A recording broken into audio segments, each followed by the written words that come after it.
하나님의 복음을 너희에게 말하였느라. 우리의 권면은 간사에서나 부정에서 난 것도 아니요 교회에 있는 것도 아니라 오직 하나님의 옳게 여기심을 입어 복음 전할 부탁을 받았으니 우리가 이와 같이 말하면 사람을 기쁘게 하려 함이 아니요 오직 우리 마음을 감찰하시는 하나님을 기쁘시게 하려 함이라. 너희도 알거니와 우리가 아무 때에도 아첨의 말이나 탐심의 말을 쓰지 아니한 것을 하나님이 증거하시느니라. 우리가 그리스도의 사도로 능히 존중할 터이나 그러나 너희에게든지 다른 이에게든지 사람에게는 영광을 구치 아니하고 오직 우리가 너희 가운데서 유순한 자 되어 유모가 자기 자녀를 기름과 같이 하였으니 우리가 이같이 너희를 사모하여 하나님의 복음으로만 아니라 우리 목숨까지 너희에게 주기를 즐기함은 너희가 우리의 사랑하는 자 됨이니라.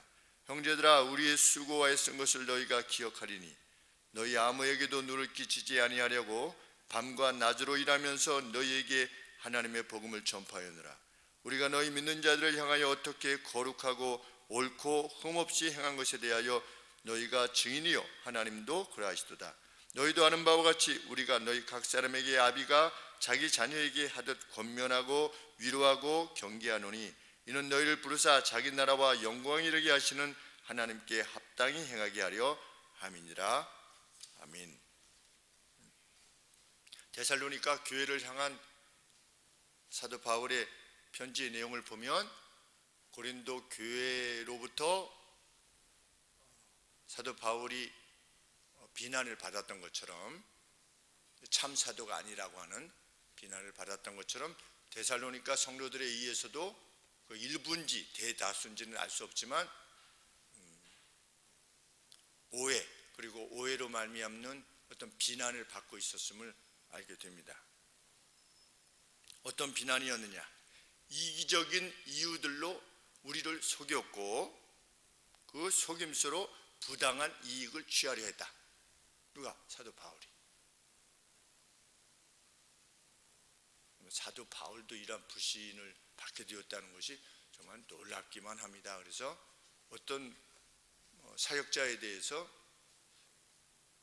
이런 거 아니야? 라고 하는 마음이 들 때 대부분의 내용은 그것이 악한 생각이라고 하는 것을 염두에 두어야 되는 것이라는 것을 알게 됩니다. 교훈받게 됩니다. 사도 바울도 이럴 정도니 예수님도 이단으로 정의가 되었으니 선지자들과 사도들이 다 그 같은 비난에 직면했던 건 아니겠습니까? 이런 불신에 대해서 사도 바울이 지금 자신을 변증하고 있는 내용이 2장의 내용입니다. 이렇게 말하고 있습니다. 우리가 당신들 가운데 들어갈 때 헛되지 않은 줄을 당신들은 알고 있다. 헛되지 않은 줄을 알고 있다. 이게 무슨 뜻인가? 당신들은 알고 있습니다. 뭐를? 당신들에게로의 우리의 감이 헛되지 않았다고 하는 것을 당신들은 알고 있습니다. 헛되지 않았다는 말은 무슨 뜻이냐? 또 달리 말하면 빈손이 아니었다 이런 뜻입니다. 빈손이 아니었다. 더 어렵습니다. 빈손이 아니었다. 그런데 그 원어를 보니까 이런 의미를 담고 있습니다. 분별이 없는 것이 아니었습니다. 우리가 데살로니가 당신들에게 가는 것은 분별 없이 간 것이 아니라고 하는 것을 당신들은 이미 알고 있습니다. 이런 뜻입니다. 포인트리스다 그랬습니다. 어떤 목적이 없는 행함이 감이 아니었다는 것을 당신들은 알고 있습니다. 그러면 무엇을 통해서 그것을 알 수 있느냐? 2절 말씀에 당신들도 아는 바와 같이 우리가 빌립보에서 데살로니가로 가기 전에 빌립보에 먼저 사도 바울이 갔었다가 빌립보에서 무엇을 당했습니까? 고난과 능욕을 당한 것입니다. 무엇 때문에 빌립보에서 고난과 능욕을 당한 것입니까? 복음을 전하다가 능욕과 고난을 당한 것입니다. 그러면 포인트가 어떤 목적이 없다면, 분별력이 없다면 데살로니가로 향해서 데살로니가에서는 복음을 전하지 말아야죠. 왜? 빌립보에서 복음을 전하다가 능욕과 환난에 직면했으니까 이제 데살로니가에서는 그냥 모르는 척, 그냥 나는 왜? 환난과 고난에 직면하지 않기 위해서. 그러나 빌립보에서 그랬던 것처럼 데살로니가 교회에서도 우리는 포인트가 있었다는 겁니다. 목표하는 바가 있었다는 겁니다. 우리는 센스리스, 감각이 없는 무감각한 자, 그냥 정신없는 자같이 당신들에게 가지 않았습니다. 우리는 분명한 목적을 가지고 갔습니다. 빌립보에서 그러했듯이 데살로니가 당신들에게서도 가서 무엇을 했다고 하는 겁니까? 우리 하나님을 힘입어 많은 고통 가운데서도 하나님의 복음을 당신들에게 말하지 않았습니까? 만일 우리가 거짓과 속임을 통해서 무엇을 유익을 얻는 이들이라 할 것 같으면 정신없는 짓을 행한 것과 마찬가지일 것입니다. 왜? 빌립보에서도 복음 전하다가 고통당했으니, 데살로니가에서도 고통을 당했으니 정신없이 참 헛되이 행한 것이 될 것이지만 우리는 그렇게 하지 않고 빌립보에서도 우리가 목적하는 바 하나님의 복음을 전했고 데살로니가의 당신들에게서도 복음을 전했습니다. 이것이 우리가 참 사도라고 하는 증거가 아니겠습니까? 이렇게 지금 변증하고 있는 것이죠. 누가 어떤 목사가, 사역자가 복음 때문에 고난당하고 있다, 그러면 그를 의심할 이유는 없는 것입니다. 실은 태국에 도착하고 캄보디아에 가고 거기서 이제 한인 선교사님들을 뵀을 때 태국에 딱 내렸는데, 비행기에서 내렸는데 그 냄새가, 이상한 냄새가 막 무슨 형언할 수 없는 그 냄새가 나더라고요. 그리고 덥기는 또 얼마나 더운지, 저희가 우기 때에 가서 그런지 몰라도 얼마나 더운지 탁 내렸는데 우리 요전에 한 15일 동안 힘들지 않았습니까? 거기에다가 냄새까지 이렇게 더해지는 것이라고 생각이 드는데 거의 적도 아래쪽이니까 1년 내내 그렇겠지요. 그래서 어떤 생각이 들었냐면, 그냥 여기서 사는 것 자체가 벌써 고난이구나.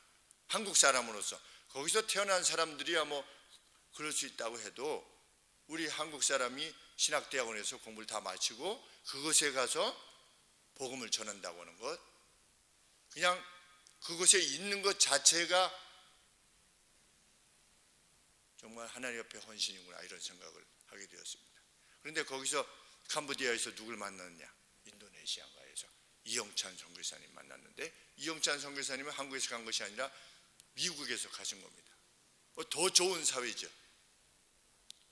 그 LA 얼마나 그 날씨가 좋습니까? 그런 데서 사시다가 그 인도네시아로 그런 열악한 곳에 갔다고 하는 것, 정말 대단한.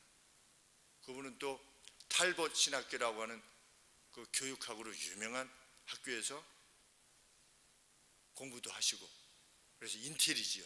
그런데도 불구하고 이렇게 가서 사역을 하고 계신데, 오신 지 3년 되었다는데 새 교회를 개척하셔가지고, 벌써 오신 지 3년밖에 안 되는데 교회 세 곳을 개척해가지고 교회마다 성도들이 이렇게 가득한 겁니다. 근데 찬양을 부르는데, 제가 인도네시아어를 모르니까, 그런데 그 찬양을 듣고 있는데 막 눈물이 나고, 그 신비한 영적인 체험이죠. 저만 우는 게 아니라 우리 같이 갔던 목사님들도 막 울고, 양만주 집사님 같이 가셨었는데 우셨는지 잘 모르겠지만 저는 울컥 지금은 또 울컥하시다. 참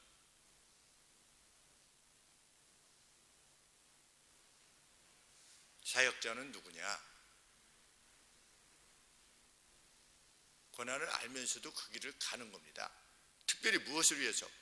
복음을 위해서 가는 것입니다. 복음을 위해서. 그렇기 때문에 제가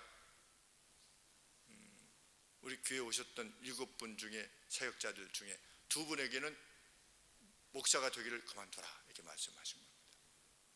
복음 전도에 대한 열망이 그렇게 없으면 그냥 교회 내에서만 그냥 있기를 원한다면 무엇하러 목사의 길을 가느냐. 일반의 삶을 살면서 하나님의 사람으로서 자기 역할을 감당하고 가라. 그래서 그 2명 중에 1명은 목회의 길을 그만뒀고 1명은 또 어떻게 하신지 잘 모르겠지만 참 사역자의 길이 뭐냐? 복음을 전하는 것입니다. 어떤 방식으로든지 복음을 전하는 것입니다.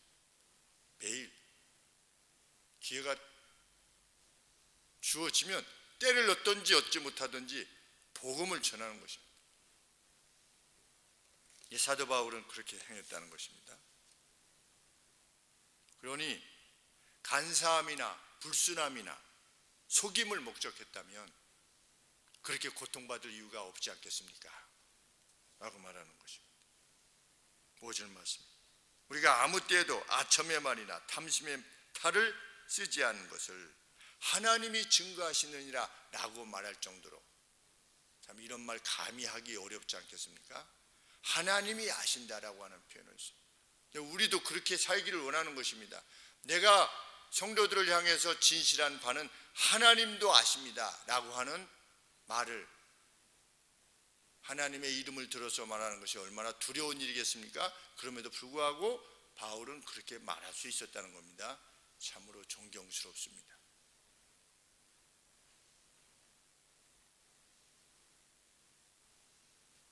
사도행전 16장 11절부터 40절의 내용에 이 내용이 담겨져 있습니다. 빌립보에서 사도 바울 일행이 고난받았던 내용이, 그들은 공중 앞에서 모욕을 당했습니다. 그리고 이유 없이 체포되었습니다. 그리고 시장에서 끌려갔고 옷을 빼앗겼고 감옥에 던져졌고 착고에 묵였습니다. 언제까지? 바울 자신이 로마 시민인데도 불구하고 재판도 없이 이렇게 행하는 것이 합당하냐, 로마법에 합당하냐 라고 물을 때까지, 경고할 때까지. 그러니까 가둬두었던 사람이 두려워서 로마 시민이라는 말에 두려워서 사도 바울을 옥에서 이끌어내고 난 몰랐다 이렇게 말할 정도. 이 내용을 보면 우리가 정부에서 온당치 아니한 것을 할 때 현행 법을 가지고서도 그것이 옳지 않다라고 하는 것을 말해야만 되고 어필을 해야 된다는 것을 알게 됩니다. 하나님께서 주신 지혜 내에서. 그래서 우리가 헌법소원을 내지 않습니까? 지금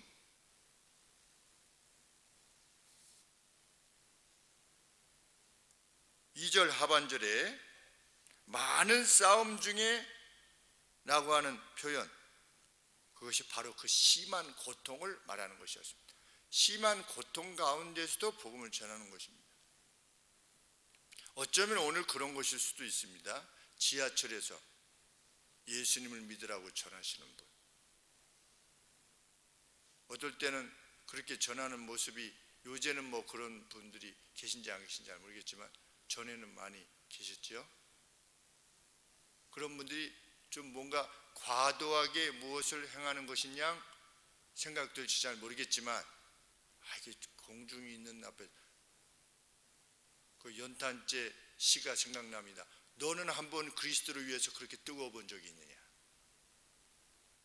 많은 사람들이 그만하시오 뭐 이렇게 하는데도 불구하고 오늘도 또 나타났네 이런 모욕을 받으면서도 불구하고 예수님을 믿으십시오, 예수님을 믿고 천국에 가십시오 라고 하는 그러한 뜨거움을 너는 한 번이라도 가져본 적이 있냐? 연탄재 함부로 차지 마라. 너는 남을 위해서 한 번이라도 뜨거워 본 적이 있냐? 정말 복음이 그러하다라는 생각이 듭니다. 바울은 그렇게 자신들은 사람들을 기쁘게 하기 위해서 무엇을 행한 것이 아니라, 거기서 무엇을 얻어내려고 한 것이 아니라 오직 하나님을 기쁘시게 하기 위해서 행하였다. 그러면서 3절 4절 말씀에 보면 우리는 누구다? 오직 하나님의 옳게 여기심을 입어 복음 전함을 부탁받은 존재다. 누구에 의해서? 하나님에 의해서 복음을 전하도록 위탁받은 존재들이다. 그러므로 우리가 기쁘시게 할 분은 누구다? 당신들이 아니라 우리를 지명하신 하나님을 기쁘시게 하는 것이 우리의 궁극적 목적이다. 이게 사도 바울이 밝히는 겁니다. 당신들에게서 무엇을 얻어내기를 위하는 그것은 자체하고라도 우리는 당신들의 칭찬조차도 원치 아니한다. 그것을 목적하는 것이 아니다. 우리는 우리를 지명하신 하나님을 높이는 데 관심이 있을 뿐이다. 이 사람이 진짜 사역자인 겁니다. 진짜 목사인 것입니다. 그런데 그러던 가운데 고난을 받을 수도 있고 오해도 받을 수 있고,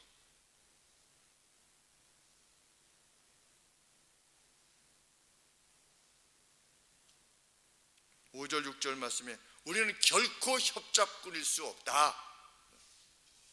하나님이 증거하시느니라. 심지어 우리는 (6절) 말씀에 그리스도의 사도로서의 권위를, 내가 사도요 라고 하는 권위를 어필할 수도 있었지만 우리는 그렇게 하지 않았다는 겁니다. 목사가 말하는데 이렇게 하지 않았다는 겁니다.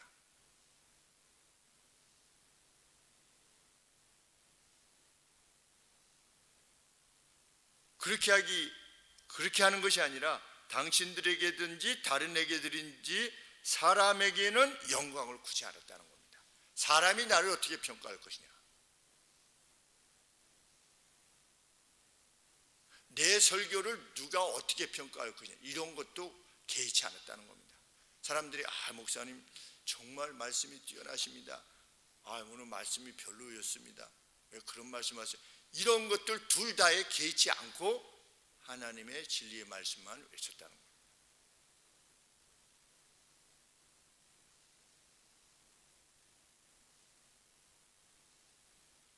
마치 누구처럼?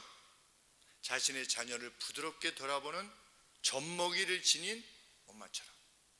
젖먹이를 지닌 엄마가 그 자녀를 돌아보는 것처럼 우리가 당신들을 그렇게 돌아보았습니다. 우리 성질을 내는 것은 불가한 것이죠. 목사가 성질을 낸다, 이 말씀에 비춰보면 불가한 것입니다. 어떤 격정이 있다 할지라도 불가한 것이죠. 이 사도 바울, 내가 그리스도를 본받은 것처럼 그리스도께서 성질을 내셨습니까? 소위 말해서 그러신 적 없지요. 독사의 자식들아 라고 하신 것, 복음을 알지 못하는 그것에 대해서 진리의 도를 자꾸만 왜곡시켜서 성령을 회방케 하는 그 죄를 행하는 이들에게는 행하셨지만 그것이 자신과 관계되어진 그 어떤 것 때문에 분노를 행하지 않았죠. 사도 바울에 대해서 저 거짓 사도다 라고 했을 때 인간적으로 얼마나 힘들 수 있겠습니까? 그냥 생각한다면. 저보고 성님 누군가가 목사님만 진리입니까? 이렇게 말씀하신 분이 있으셔도 저는 화가 안 났습니다. 정말로 화가 안 났어요.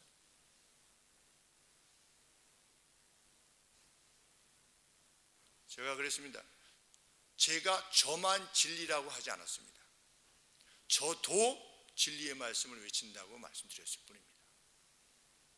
어느 교회도 그가 이단이 아니라면, 불건전한 무리가 아니라면 말씀에 비춰서 그 누가 설교하더라도 그 설교는 진리의 말씀일 것입니다. 사람들이야 그 설교가 이러니 저러니 평가하지만 참된 사역자는 사람들에게 구하는 영광, 내 설교를 어떻게 평가할 것인가, 이것도 개의치 않는 것입니다. 클릭수에 이렇게 10만이 넘고 20만이 넘고 이런 거에 개의치 않는 것입니다. 교회 성도들이 얼마나 하나님께서 보내주셨냐에 대해서도 개의치 않는 것입니다. 그저 일생 동안 저희 큰형이 좀 둘, 셋 성도들 모시고 주일날 설교하시고 새벽기도 설교하고 둘, 셋 성도들하고 이제 은퇴가 한 5년 내지 6년 남았습니다. 그래도 열심히 연구해서 가서 복음을 전하는 것이 틀림이 없습니다. 왜? 저를 만나면 그냥 형이 묵상했던 걸 그냥 쏟아내니까 이걸 보면 아, 형이 정말 말씀에 몰입하고 있구나. 두 분, 세 분이나 할지라도 저는 그런 형으로서의 목사가 존경스럽죠. 정말 존경스럽습니다. 왜? 목사의 길은 그 길이니까.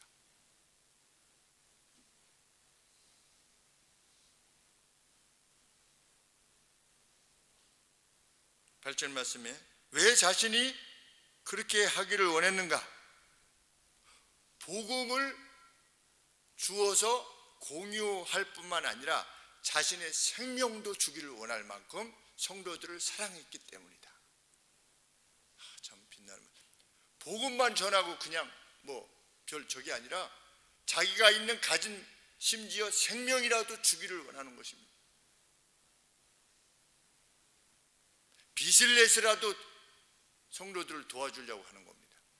사랑하지 않으면 그거 가능하겠습니까? 사랑하지 않으면 분명히 안 돌아오는 건데.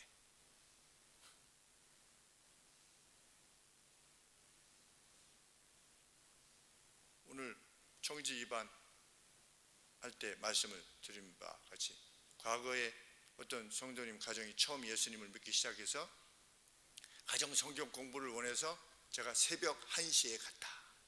새벽 1시 때 외에는 이 시간이 안 되는 겁니다. 가족들이 다 모일 시간이. 그래서 새벽 1시에 가서 1시간 반, 새벽 2시 반까지 성경 공부하고 집으로 돌아왔죠. 하정으로 가서.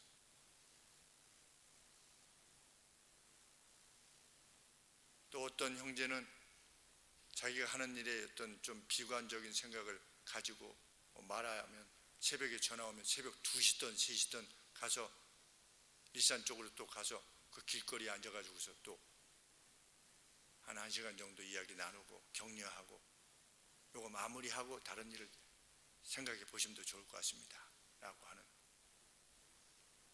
그 왜 그렇게 하느냐? 그 사랑하지 않으면 못하는 것입니다.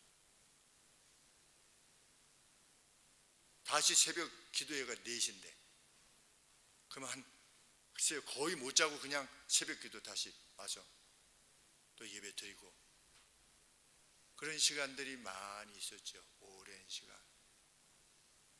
목동에서 나오겠다는 5학년 학생 2년 동안 주일 아침에 가서 데리고 와서 예배 드리고 다시 데려다 주는 그 2년 동안 그렇게 했죠. 자랑이 되는 것이 자꾸만. 그런데 왜 그렇게 할 수밖에 없었느냐? 그 영혼이 그렇게 사랑이 되는 겁니다. 하나님의 말씀을 사모하려고 하니 어떻게 해서든지 내가 도울 수 있다면 도울 수 있는 한에서 온 힘을 다하는 것인데 그것이 어떻게 보면 생명을 주는 것과 마찬가지지요. 왜 나의 삶을 주고 나의 건강을 주는 거니까. 나의 재물을 주고 단지 복음만 주는 것이 아니라 성도로서 또 다른 성도로서의 제가 줄 수 있는 모든 것을 주고 싶은 마음이 그 마음이라. 누가 그렇게 하셨느냐? 장경재 목사님이 그렇게 하셨습니다. 누가 그렇게 하셨냐? 안반수 목사님이 그렇게 하셨습니다. 늘 주머니에 돈이 없어요. 늘 사무 직원 권사님에게 돈을 빌려주셔가지고 누가 가능해져서 어느 시골에서 목사님이 올라오셨어요. 그러면은 뭐라도 이렇게 목사님 거를 드리는 거죠. 교회 거를 드리는 게 아니라 목사님 이에서 없으면 권사님, 집사님 저 한 20만 원만 빌려줘요. 나중에 저 사리 받으면 줄게요. 그래서 격려해서 시골로 보내시는 겁니다. 목사님을 힘을 내게 하시고 격려하셔서. 저는 자주 지켜봤죠. 곁에서. 돈이 항상 없어요.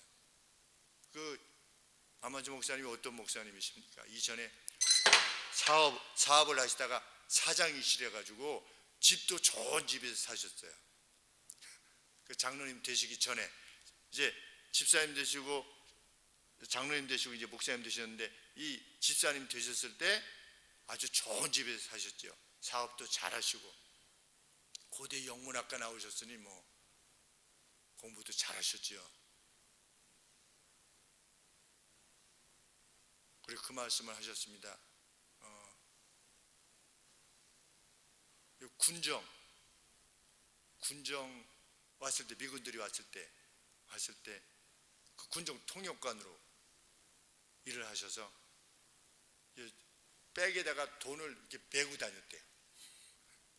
그러니까 그만큼 돈을 써볼 수 있는 데까지 다 써보셨다고 이렇게 말씀하셨습니다. 나는 예전에 돈 다 써봐서 그렇게 돈이 그렇게 필요하지 않아, 이렇게 말씀하실 정도로 그랬습니다. 그 모습을 옆에서 이렇게 지켜보았습니다.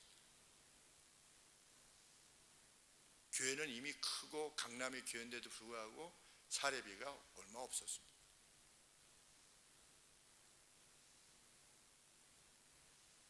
복음을 줄 뿐만 아니라 자신의 생명을 주기를 원했던 바울. 그런데 그것은 반드시 표현된다는 거죠. 저도 목사가 그냥 강단에서만 이렇게 하고 뭐 삶의 내용이 있어서 성도라고 뭐 이렇게 공유하는 것이 없다.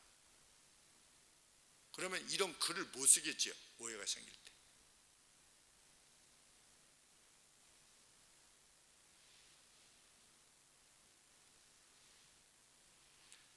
바울 일행은 수고하고 결핍을 겪었다. 밤낮으로 일했다. 9절 말씀에 형제들이여, 우리의 수고와 애쓴 것을 당신들이 기억할 것입니다. 이유가 무엇이냐? 당신들에게 아무에게도 누를 끼치지 않기 위해서. 당신들도 어려운데, 성도들도 어려운데, 이거 좀 사도가 이게 힘든데 이거 좀 어떻게 해야 되지 않겠어? 라고 하는 마음의 어떤 아픔을 느끼지 않기 위해서 밤낮으로 일했다. 9절 말씀입니다. 밤과 낮으로 일하면서 당신들에게 하나님의 복음을 전하지 않았습니까? 마음은 있는데 표현이 안 된다. 불가한 것입니다. 마음이 있으면 표현이 되지요. 어떤 방식으로도 표현이 됩니다. 사랑과 기침은 숨길 수 없다. 사랑하면, 하나님의 복음을 사랑하면 복음을 전하게 될 것이고, 성도들을 사랑하면 성도들에게 무엇인가를 계속 주고자 할 것입니다. 그것이 생명이라 할지라도 주려고 할 것입니다. 바울은 자신이 그렇게 비난할 여지가 없는 방식으로 하나님을 섬겼다. 복음을 전했고, 비난할 여지가 없는, 그러니까 사역자는 비난할 여지가 없어야 되는 것이지요. 그것을 위해서 목적해야 되는 것이지요. 그것은 성도들이 나를 어떻게 평가할 것이냐가 아니라, 하나님이 인간의 눈에도 이렇게 되지 않는다면 하나님의 눈에 오직하겠는가? 그래서 심지어 이렇게 말하고 있지 않습니까? 우리가 헌신적이었다는 것, 그리고 발랐다는 것, 그리고 책망할 것이 없었다고 하는 것은 하나님께서 아실 정도다. 10절 말씀. 우리는 거룩했고, 여기서 거룩이 뭐냐면, 우리 거룩이라고 표현했는데 10절에 devotedly 이렇게 되어 있습니다. 우리가 얼마나 헌신적이었고, 그리고 upright 옳게 행하였고, 그 다음에 blameless 책망할 것이 없게 행하였다는 것은 우리 하나님께서도 아시는 바이고 당신들도 아는 바이다. 참 이런 이로 기억되어지기를 소망할 뿐입니다. 나중에 저 김 목사도 제가 죽고 나서, 떠나고 나서, 야, 우리 목사님, 마치 장경재 목사님에 대해서 제가 그렇게 하는 것처럼, 야, 그 목사님은 정말 흠잡을 데가 없어서 옳았고 정말 헌신적이어서 참 이런 목사로서 남게 된다면 얼마나 기쁠까. 왜? 그것이 곧 하나님께서 평가하시는 것이니까. 사실은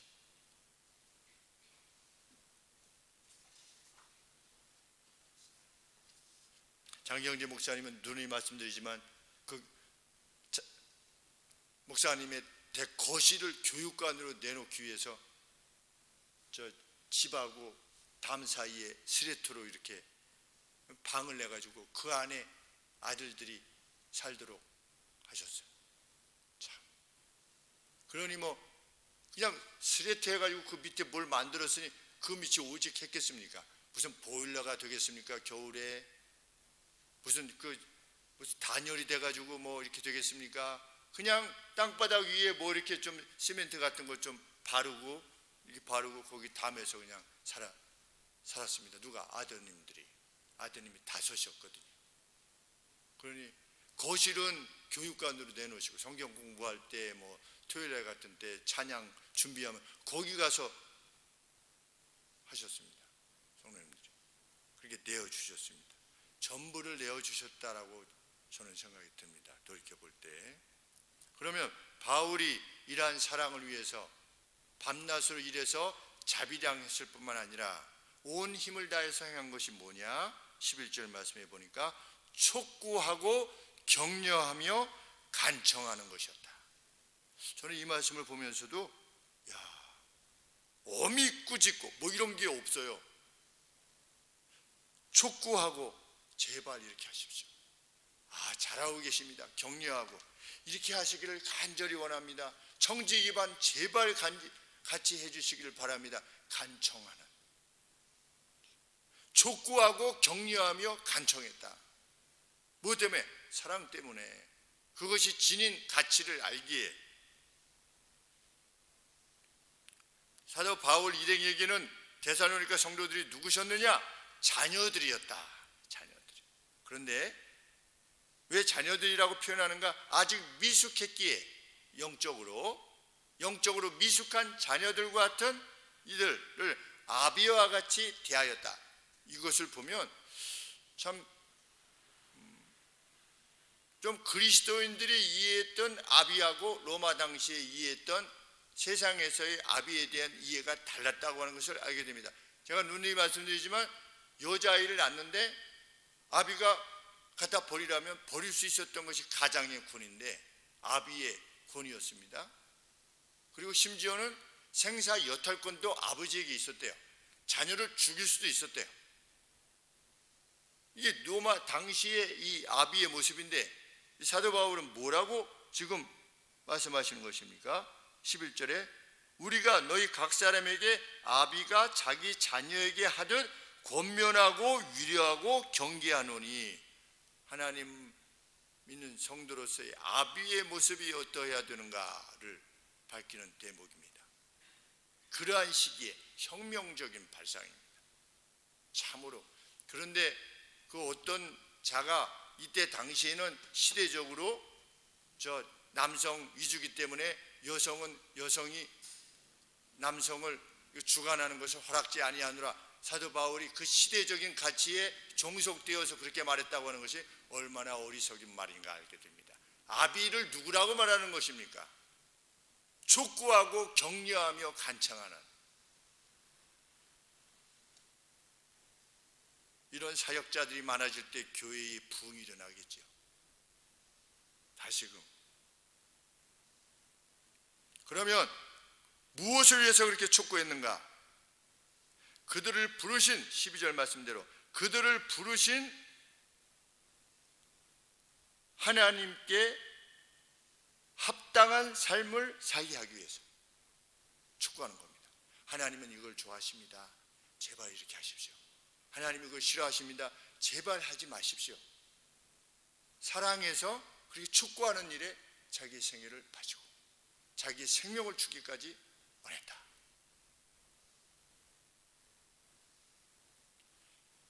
오늘 누군가 설교를 통해서 또한 목회적 돌봄을 통해서 성도로 하여금 하나님과의 관계를 온전케 하는 일에 촉구하고 격려하며 간청한다면 그는 참된 사역자요 데살로니가 성도들이 사도 바울의 말씀을 따라야만 됐던 것만큼이나 그 성도들이 그 사역자의 말을 따라야 되는 것이지. 사도 바울이 사역자들에 대한 언급은 무엇입니까? 그들은 당신들의 영혼에 대해서 훗날 하나님 앞에서 어카운트를 회개할 자로 자신들을 여기는 자들이다. 실제로 그러하지요. 나중에 하나님께서 저를 평가하실 때 무엇으로 평가하시겠습니까? 사역자들을 누가 내가 맡긴 내 양들, 내 양을 너는 얼마나 잘 돌봤느냐? 너는 네 생명을 줬냐? 말만 했냐? 너는 생명을 주기까지 그들의 어떤 것을 고려하면서까지 자비량하면서까지 그들을 돌보기 위한, 그리고 그들을 향해서 행한 바가 촉구하고 격려하고 간청하는 방식으로, 지배하려는 방식으로 하지 아니하고 그렇게 행한 바에 대해서 너 참 얼마나 했느냐? 그 결과 착하고 충성된 종아 라고 하는 말을 듣는 것이, 그것이 사역에 이제 한 10년 11년 남은 사역의 목적이라 아니할 수 없습니다.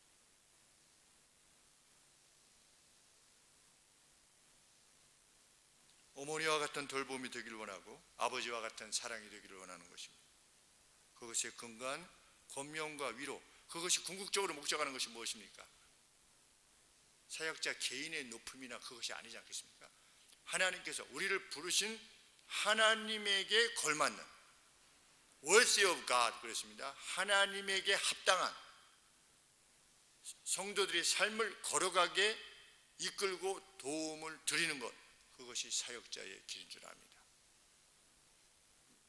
때로는 이 말이 때로는이 아니라 자주 불쾌하게 들릴 수 있죠. 자주. 그럼에도 불구하고 우리는 같이 이 길을 가야 될 것입니다. 그 길 끝에 영생이 있으며 그 길 끝에 주님으로부터의 칭찬과 영예가 있을 것입니다.